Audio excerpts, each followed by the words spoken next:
going on, everyone? This is David Tendrich from Visionary Jammer School of Music, located in Atlanta, Georgia.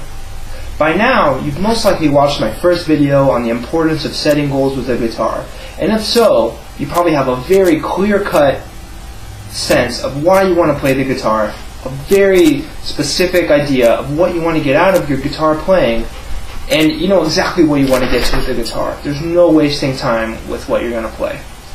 So today, we're going to get more into some of the actual, what goes into playing the chords and such. And also by now, you most likely know a couple open chords for the guitar. If you don't, you're most likely going to want to come back to this video after you have. But either way, we're going to learn one chord today and talk about how to make your open chords sound perfect. So in order to do that today, we're going to examine the chord E minor. Now, E minor sounds like this. You may already know it. It's all 6 strings, really beautiful, kind of almost a tragic chord. It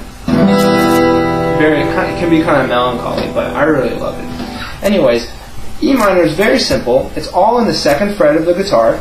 If you didn't know, each of these is a fret, and you're going to be using your 2nd and 3rd fingers. Now on the guitar, your index finger is your 1st finger, middle 2nd, ring is 3rd finger, pinky 4th, thumb is just thumb.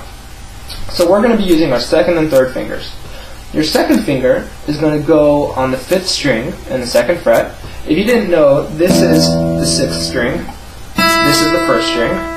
So you want your 2nd finger on the 5th string, and you want your 3rd finger right below it on the 4th string. And you go ahead and strum. Sorry, a little bit off the camera there. Go ahead and strum all 6 strings. And this is what an E minor looks like close up.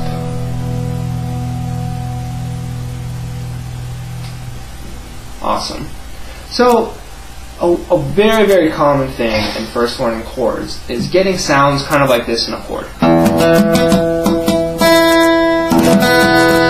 If you're getting that kind of there's going to be a few reasons for that, and I'm going to go into what those reasons are and how you can solve them to make your chords sound perfect and crisp.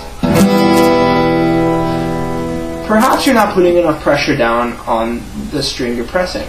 If I don't have enough pressure on my 3rd finger, the string is going to sound like this.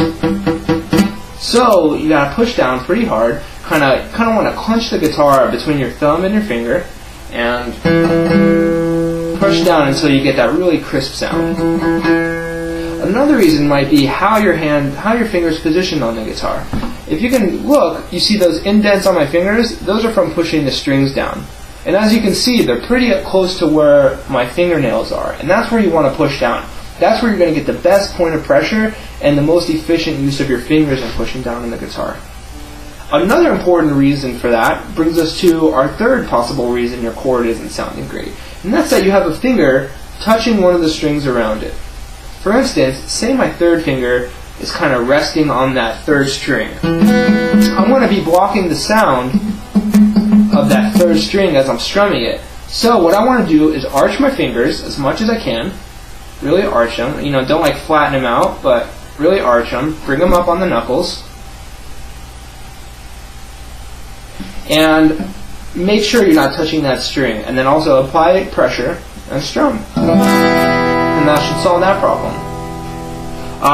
Another reason that you could be getting a bad sound is where your finger is located in the fret. Now, this part, if we take this 1st fret here, this is commonly referred to as the beginning of the fret. And this is commonly referred to as the end of the fret. So you want to generally be as close to the end of the fret as you can without being on top of the fret. Because if I'm doing my E minor and my 3rd finger is on top of that fret, it kind of gives it that muffled sound. But when you slide it over just a little bit, it's nice and crisp. On the fret, end of the fret. So combined, making sure we have enough pressure, our fingers are arched properly, and so we're not touching any of the surrounding strings, and being at a good location in the fret, keeping close watch on those 3 things is going to give us perfect, clear sounding chords. Thanks for tuning in. Okay, so let's review the techniques used to make perfect chords. Make sure you're applying enough pressure to the string. Make sure your fingers are arched enough, right up to the nail, so you're not hitting any of the surrounding strings and blocking their sounds. Make sure you're as close to the end of the fret as possible, without being on top of the metal. If you're doing these three things, your chords should sound perfect.